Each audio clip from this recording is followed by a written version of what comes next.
اعوذ بالله من الشیطان اللعین الرجیم. بسم الله الرحمن الرحیم.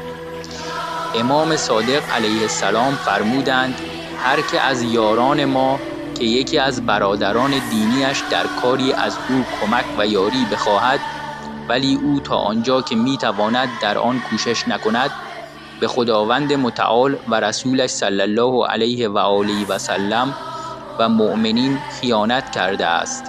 ابو بصیر میگوید عرض کردم مقصود شما از مؤمنین چه کسانی اند؟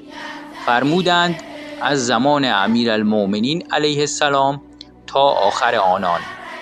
کتاب شریف اصول کافی، کتاب الایمان و الکفر، ترجمه مصطفوی، جلد 4، صفحه 67. بر طبق حدیث شریف بالا، آیا اگر به کمک خواستنهای مکرر علامه اللهیاری پاسخ ندهیم خائن به خداوند متعال و رسولش صلی الله علیه و آله و سلم و مؤمنین نیستیم؟